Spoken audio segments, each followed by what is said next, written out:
बिस्मिल्लाहिर्रहमानिर्रहीम, अस्सलाम वालेकुम। आज मैं आपके लिए बहुत ही ज़बरदस्त और मज़ेदार गमी कैंडीज़ की रेसिपी लेकर आई हूँ। इसको जेली भी कहते हैं और इसको बनाना बेहद आसान है, बहुत आसानी से घर पर बन जाती है। तो बगैर किसी देर के इसको बनाना शुरू करते हैं। लेकिन रेसिपी की तरफ बढ़ने से पहले मेरी आपसे छोटी सी रिक्वेस्ट है कि चैनल पर नए हैं तो चैनल को सब्सक्राइब ज़रूर कर दें, बराबर में लगी घंटी के बटन को ज़रूर दबा दिया करें ताकि जब भी मैं कोई नई वीडियो अपलोड करूँ उसका नोटिफिकेशन बर वक्त आपको मिल सके। वीडियो अच्छी लगे तो लाइक कर दें और शेयर भी कर दें। तो चलिए इसको बनाना शुरू करते हैं। तो इसके लिए मैंने यहाँ पर 2 टेबलस्पून लिया है जेलेटिन, यानी 20 ग्राम है ये, और इसको मैंने एक बाउल में डाल दिया है। तो जेलेटिन देखिए इस तरह की डिब्बी में आपको मिल जाएगा। सुपर स्टोर से, किसी भी तरह के सुपर स्टोर से आपको इजीली मिल जाता है। आप इसका स्क्रीनशॉट ले सकते हैं। तो ये डिफरेंट कंपनीज़ में आता होगा लेकिन ज़्यादातर यही मिलता है मार्केट में, और इसमें 50 ग्राम होता है। ठीक है, तो इसमें मैं डालूंगी हाफ़ कप पानी और इसको अच्छे से मिक्स करके हम साइड पे कर देंगे और 10 से 15 मिनट के लिए हम इसको छोड़ देंगे।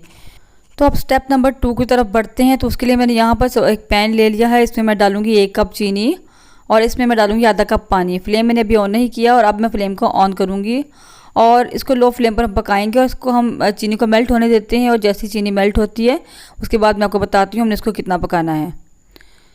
तो देखिए यहाँ पर चीनी मेल्ट हो चुकी है और बॉइलिंग भी स्टार्ट हो गई है। तो हमने इसको इतना पकाना है कि जब इसका जो एक बाउल में हम पानी लेंगे उसमें हम इसको डालेंगे तो इसका सॉफ्ट बॉल बनना चाहिए। तो बीच में वक्फे से हम इसको चेक कर लेंगे। तो मैं यहाँ बाउल में पानी मैंने लिया है, इसमें मैं थोड़ा सा शीरा डालूंगी, इसको चेक कर लेंगे। लेकिन देखिए अभी बिल्कुल रेडी नहीं हुआ, बिल्कुल बॉल नहीं बन रहा। तो अब देखें तकरीबन थोड़ी देर बाद ये दोबारा इसको चेक कर लेते हैं। इसका कोई टाइम लिमिट नहीं होता, बस आपने ये देखने का जब आपका सॉफ्ट बॉल बन जाए, चाहे 5 मिनट लगें चाहे 10 मिनट या 15 मिनट, तो लेकिन आपने जो है ये टेस्ट करना है तो फिर आपका शीरा रेडी हो जाएगा। तो देखिए मैंने यहाँ बाउल में ठंडा पानी ले लिया है, इसमें मैंने थोड़ा सा शीरा डाला है और इसको इकट्ठा करेंगे। तो देखें आप देख सकते हैं एक बाउल की शक्ल में इकट्ठा हो गया है, एक सॉफ्ट सा बॉल बन गया है। इसका मतलब ये रेडी है।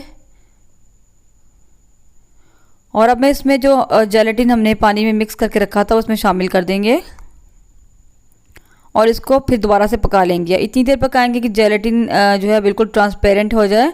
और इसकी जो कंसिस्टेंसी कैसी होनी चाहिए ये मैं आपको आगे चल के बताती हूँ। तो देखिए ये जो है जेलेटिन बिल्कुल ट्रांसपेरेंट हो चुका है और देखिए इसकी कंसिस्टेंसी ये ऐसे बिल्कुल तार सी बन रही है और जेली टाइप, ये देखिए आप देख रहे होंगे लेसदार सा बन रहा है ये बिल्कुल। तो इसका मतलब ये तैयार है। तो मैंने इसको अब 3 इक्वल बाउल में 3 बाउल्स में डिवाइड कर लिया इक्वली। आप जितने कलर में जितने फ्लेवर में बनाना चाहते हैं उतने में डिवाइड कर लें। तो यहाँ मैंने डाला है ऑरेंज कलर और साथ में मैं डालूंगी ऑरेंज एसेंस। ये एसेंस आपको लोकल मार्केट से इजीली मिल जाते हैं, जहाँ से आपको जो है फूड कलर मिलते हैं, यहाँ पे जहाँ से आपको जो है सरफ खुले मिलते हैं वहाँ से आपको इजीली एसेंस मिल जाते हैं। तो ये मैंने ऑरेंज फ्लेवर में बनाया है और दूसरा मैं डालूंगी इसमें स्ट्रॉबेरी फ्लेवर और स्ट्रॉबेरी कलर डालूंगी, यानी पिंक कलर में इसमें शामिल करूँगी। और साथ ही मैं डालूंगी 2-3 कतरे स्ट्रॉबेरी एसेंस के। अच्छा, एसेंस आपने बहुत ज़्यादा नहीं डालना, उससे टेस्ट जो है कड़वा आने लग पड़ेगा। तो उसको मैं अच्छे से मिक्स कर लूँगी। मैंने इसमें बाद में 1 ड्रॉप जो था रेड कलर का भी डाला था क्योंकि पिंक कलर ठीक से आ नहीं रहा था। तो बस इसको भी मैंने मिक्स कर लिया, साइड पे कर देंगे। और तीसरा वाला मैं बनाऊंगी मैंगो फ्लेवर में, उसमें मैं डालूंगी ग्रीन कलर। तो ग्रीन कलर मेरे पास नहीं है तो मैं इसमें डालूंगी येलो कलर और थोड़ा सा 1 ड्रॉप मैं इसमें ब्लू कलर का डालूंगी। तो 2-3 ड्रॉप्स मैंने येलो कलर के डाले हैं और 1 ड्रॉप मैं डालूंगी ब्लू कलर का। तो मैंने हाथों में ग्लव्स चढ़ा लिए क्योंकि ब्लू कलर जो है हाथों पर बहुत ज़्यादा लगता है। तो देखें फिर भी मेरे हाथ गंदे हो गए, तो कलर बहुत डार्क हो गया। थोड़ा सा मैं येलो कलर भी शामिल कर दूँगी इसमें। तो इसको अच्छे से मिक्स कर लेंगे और देखें तीनों कलर हमारे और तीनों फ्लेवर रेडी हो चुके हैं। यहाँ मैंने जो है 3 बॉक्स ले लिए हैं, इसमें मुझे इसको डालना है। और इसके अलावा यहाँ मैंने लिया है चॉकलेट मोल्ड हार्ट शेप में। तो सबसे पहले मैं जो है इसको भर लूँगी मोल्ड को और तीनों लाइनों में जो है तीनों फ्लेवर में डाल दूँगी। अच्छा, आपने इसको जो ग्रीस लाजमी करना है, मुझे याद नहीं रहा था और मैं ग्रीस ही मैंने किया तो निकालना थोड़ा मुश्किल हो गया था मेरे लिए। अगर ग्रीस किया होगा तो बहुत इजीली जो है बाहर निकल आते हैं जेलीज आपकी। और ग्रीस करके आपने उसको अच्छे से जो है ना टिश्यू पेपर से साफ़ कर लेना है ताकि तमाम एक्स्ट्रा ऑयल साफ़ हो जाए। उसके बाद आपने इसमें जेली फिल करनी है तो उससे इजीली जो है बाहर निकल आती हैं। तो ये बॉक्सेस को मैंने ग्रीस कर लिया था पहले और अब बाकी जो जेली बच गई उसको मैं इन बॉक्सेस में डाल दूँगी। और इसको हम जो है ओवरनाइट ठंडे होने के लिए, सेट होने के लिए छोड़ देंगे। मैं फ्रिज में रखूँगी तो आप 4-5 घंटों के लिए भी इसको छोड़ सकते हैं। तो देखिए यहाँ पर जो है पूरी रात मैंने इसको फ्रिज में रखा था और ये अच्छे से सेट हो चुकी है। इसकी कटिंग कर लेते हैं। सबसे पहले मैंने यहाँ पे कटिंग बोर्ड ले लिया है। कोई प्लेट ले लें, आप कुछ भी ले लें, कोई डिश वगैरह ले लें। उसके ऊपर आपने सबसे पहले ये बारीक वाली चीनी जो है इसको आपने अच्छी तरीके से फैला देना है। इसको ग्रेनुलेटेड शुगर भी कहते हैं। तो ये आपको जो है ईजिली मिल जाती है, लेकिन अगर आपके पास नहीं है तो आप जो है जो चीनी आम होती है नॉर्मल, उसको आटा छानने वाली छाननी से छानेंगे और तो उसमें से बारीक चीनी निकल आएगी, तो उसको आप यूज़ कर सकते हैं। अगर वो नहीं है, घर की सिंपल चीनी आप यूज़ कर लें या पिसी हुई चीनी इस्तेमाल कर लें या आइसिंग शुगर, कुछ भी आप यूज़ कर सकते हैं। तो इसका मकसद ये होता है कि इससे आपकी जो जेली है ना वो बहुत ज़्यादा स्टिकी होती है। तो इस तरह जब आप चीनी नीचे फैला देते हैं, उससे क्या होता है ये ऊपर चीनी लग जाती है, तो ये हाथों को स्टिक नहीं होती या किसी और प्लेट वगैरह में स्टिक नहीं होती। तो इस तरह मैं सारी जेलीज़ को निकाल लूँगी। मैं साइडों से पहले इसको जो है लूज़ करूँगी, उसके बाद मैं इसको ईजिली बाहर निकाल लूँगी। तो आपने अपने जो है मोल्ड्स वगैरह या बॉक्सेस हैं, इनको आपने ग्रीस लाजमी करना है ताकि इजीली जेली आपकी बाहर आ जाए, वरना निकालना बहुत मुश्किल हो जाता है इसको।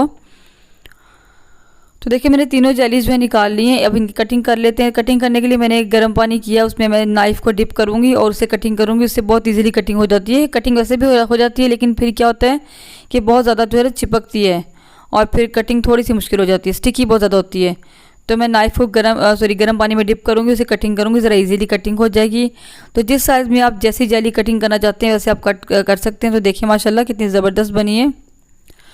तो इसी तरह मैं सारी जेलीज़ को कट कर लूँगी, साथ साथ मैं इनको काटती जाऊँगी और साथ में इनको जो है इस तरह चीनी में जो है कोट करती जाऊँगी, ताकि जितने हिस्से जिन पे चीनी नहीं लगी उन पे भी चीनी लग जाए और ये आपस में जुड़े नहीं। तो इस तरह सारी जेलीज़ की मैं कटिंग कर लूँगी। तो बच्चों को आप बना कर दें, बच्चे तो बहुत खुश हो जाएंगे इसको खाकर, और जो है बाज़ार से बेहतर है बच्चों को घर पर बना कर दें, बहुत आसान है इसको बनाना।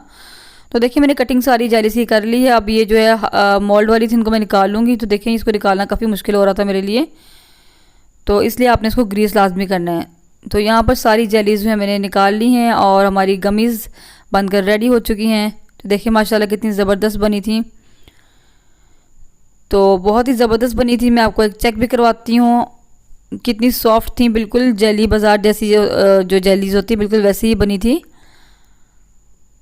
तो ये थी मेरी आज की रेसिपी। मुझे उम्मीद है कि आपको अच्छी लगी होगी। वीडियो कैसी लगी मुझे कमेंट सेक्शन में ज़रूर बताएं। वीडियो से मुताल्लिक़ कोई क्वेश्चन आपके जहन में हो तो आप मुझसे जो है कमेंट सेक्शन में पूछ सकते हैं। इसके अलावा आप मुझे जो है इंस्टाग्राम पर और फेसबुक पर फॉलो कर सकते हैं, उसका लिंक मैं आपको डिस्क्रिप्शन में दे दूँगी। मिलते हैं किसी नेक्स्ट वीडियो में इंशाल्लाह किसी नई और मज़ेदार सी रेसिपी के साथ। तब तक के लिए अल्लाह हाफिज़। दुआ में ज़रूर याद रखिएगा।